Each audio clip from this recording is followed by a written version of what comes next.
नमस्कार, मैं हूं अंकुर और आप देख रहे हैं सत्यहिंदी.com। आइए एक नजर डालते हैं अब तक की सुर्खियों पर। कांग्रेस के ऑफिशियल ट्विटर हैंडल, खुद के और कई बड़े नेताओं के हैंडल लॉक होने के बाद कांग्रेस के पूर्व अध्यक्ष राहुल गांधी ने इस मामले में आक्रामक ढंग से अपनी बात रखी।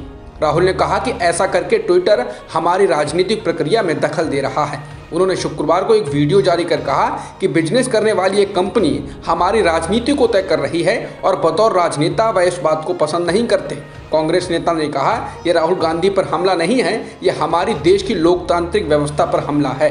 ट्विटर पर मेरे लगभग 2 करोड़ फॉलोअर हैं और आप उन्हें उनकी बात रखने से रोक रहे हैं। ये पूरी तरह गलत है। राहुल गांधी ने कहा कि ट्विटर इस विचार को भी नुकसान पहुंचा रहा है कि वह एक न्यूट्रल प्लेटफॉर्म है। उन्होंने कहा कि ये निवेशकों के लिए बेहद खतरनाक होगा क्योंकि राजनीतिक मामलों में किसी का पक्ष लेने के बेहद गंभीर परिणाम हो सकते हैं। राहुल ने कहा कि हमारे लोकतंत्र पर हमला हो रहा है, मीडिया पर नियंत्रण कर लिया गया है। कांग्रेस के पूर्व अध्यक्ष ने कहा कि मैं ये सोचता था कि ट्विटर एक ऐसा प्लेटफॉर्म है जहां पर हम अपनी बात को रख सकते थे, लेकिन ऐसा नहीं है। ट्विटर एक न्यूट्रल प्लेटफॉर्म नहीं है, बल्कि पक्षपात करने वाला प्लेटफॉर्म है जो सरकार की बात सुनता है। उन्होंने कहा कि भारत के लोगों को इस बारे में सवाल पूछना चाहिए। आरजेडी नेता तेजस्वी यादव ने कहा है कि प्रधानमंत्री मोदी बिहार के मुख्यमंत्री नीतीश कुमार को मिलने का समय न देकर उनका अपमान कर रहे हैं। तेजस्वी यादव ने कहा कि जातिगत जनगणना को लेकर बिहार के सभी मुख्य विपक्षी दलों के नेताओं ने नीतीश कुमार से मुलाकात की थी, जिसके बाद नीतीश कुमार ने प्रधानमंत्री को पत्र लिखकर मिलने का समय मांगा, लेकिन उनको अभी तक मिलने का समय नहीं दिया गया है। तेजस्वी ने कहा कि प्रधानमंत्री के ट्विटर को देखकर लगता है कि उनके पास सभी से मिलने का समय है, लेकिन बिहार के मुख्यमंत्री से मिलने का नहीं। ये बात नीतीश कुमार को पूछनी चाहिए और खुद भी समझनी चाहिए। कानपुर में एक मुस्लिम पर हमले और जबरन जय श्री राम के नारे लगवाने के आरोप में 3 लोगों को गिरफ्तार किया गया है, लेकिन इस गिरफ्तारी के विरोध में भीड़ ने प्रदर्शन किया। भीड़ ने उन लोगों को रिहा करने की मांग की है। कहा जा रहा है कि प्रदर्शन करने वालों में अधिकतर बजरंग दल से जुड़े लोग थे। निष्पक्ष जांच के बारे में पुलिस से आश्वासन के बाद ही भीड़ ये कहकर गई कि अगर गिरफ्तार किए गए लोगों को जल्द रिहा नहीं किया गया तो वो वापस लौटेंगे। सोशल मीडिया पर इस गिरफ्तारी के खिलाफ किए गए प्रदर्शन का वीडियो लोगों ने शेयर किया है। गोहत्या के एक मामले में राष्ट्रीय सुरक्षा कानून यानी एनएसए के तहत हिरासत में रखे गए 3 लोगों को इलाहाबाद हाईकोर्ट ने रिहा कर दिया है। अदालत इस मामले में इरफान, रहमतुल्ला और परवेज की ओर से दायर की गई बंदी प्रत्यक्षीकरण याचिकाओं पर सुनवाई कर रही थी। इन तीनों को पिछले साल जुलाई में उत्तर प्रदेश के सीतापुर जिले में गोहत्या के मामले में गिरफ्तार किया गया था। अदालत ने अपने फैसले में कहा कि अपने घर में गुपचुप तरीके से तड़के गोकशी करना गरीबी या रोजगार ना होना या फिर भूख के कारण किया गया काम हो सकता है और ये कानून और व्यवस्था का मुद्दा भी हो सकता है, लेकिन इसे उस तरह नहीं लिया जा सकता है जिस तरह किसी जगह पर सार्वजनिक रूप से पशुओं का वध किया जाता है। कांग्रेस की कोशिश उत्तर प्रदेश विधानसभा चुनाव 2022 में मजबूत ढंग से उतरने की है। उत्तर प्रदेश कांग्रेस के अध्यक्ष अजय कुमार लल्लू ने कहा है कि पार्टी 19 अगस्त से प्रदेश भर में बड़े पैमाने पर जनसंपर्क करेगी। लल्लू ने कहा कि जनसंपर्क अभियान के तहत 3 दिनों में 90 लाख लोगों से सीधा संपर्क किया जाएगा और यह अभियान पार्टी के राष्ट्रीय महासचिव प्रियंका गांधी वाड्रा के निर्देश पर शुरू किया जा रहा है। इस अभियान को जय भारत महासंपर्क अभियान का नाम दिया गया है।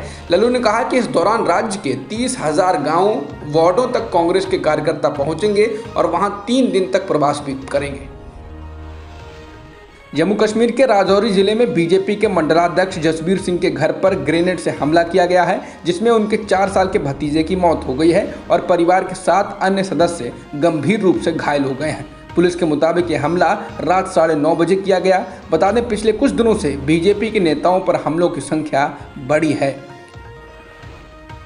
भारत में एक दिन में 40,000 से अधिक कोरोना संक्रमण के नए मामले दर्ज किए गए हैं और 585 लोगों की मौत हुई है। फिलहाल देश में सक्रिय मामले 4,85,000 के आसपास हैं। कोरोना के हर रोज दर्ज किए जा रहे केस के मामले में केरल अभी भी शीर्ष पर है। वहां पिछले एक दिन में 21,000 से अधिक मामले दर्ज किए गए हैं। वहीं दिल्ली में लगातार दूसरे दिन एक भी मौत दर्ज नहीं की गई है और केवल 49 संक्रमण के मामले दर्ज किए गए हैं। अफगानिस्तान में अफगान सेना और कट्टरपंथी संगठन तालिबान के चरमपंथियों के बीच चल रहे संघर्ष में तालिबान ने बड़ी कामयाबी मिलने का दावा किया है। तालिबान ने शुक्रवार को ट्वीट कर कहा है कि उसने कंधार पर कब्जा कर लिया है। अब वह इस मुल्क की राजधानी काबुल की ओर बढ़ रहा है। एक स्थानीय निवासी ने न्यूज़ एजेंसी AFP को बताया कि तालिबान का यह दावा सही है और अफगान सेना यहां से पीछे हट गई है। कंधार अफगानिस्तान का दूसरा सबसे बड़ा शहर है और रणनीतिक रूप से अफगानिस्तान के लिए बेहद अहम है। बेहद खतरनाक माने जाने वाले तालिबान ने अब तक अफगानिस्तान की 34 में से 12 प्रांतीय राजधानियों पर कब्जा कर लिया है। गजनी शहर पर कब्जा करने के बाद उसने काबुल से उस शहर को जोड़ने वाले बेहद अहम हाईवे से इसका संपर्क काट दिया है। तालिबान ने दक्षिण में लश्करगाह और उत्तर पश्चिम में कालाई नाव के कस्बों पर कब्जा कर लिया है। अधिकारियों का कहना है कि घोर प्रांत की राजधानी फिरोजकोह को भी बिना किसी लड़ाई के ही तालिबान ने जीत लिया है। बता दें, तालिबान ने अभी तक कुल 34 प्रांतीय राजधानियों में से 14 पर कब्जा कर लिया है। तालिबान लगातार अफगानिस्तान में इलाके कब्जा रहा है। इस बीच रिपोर्ट्स आ रही हैं कि अफगान सरकार ने तालिबान को सरकार में भागीदारी का प्रस्ताव दिया है। AFP ने एक सरकारी वार्ताकार के हवाले से कहा कि हाँ, सरकार ने कतर को मध्यस्थ के रूप में एक प्रस्ताव दिया। प्रस्ताव में कहा गया है कि तालिबान देश में हिंसा को रोके और बदले में सत्ता साझा करे।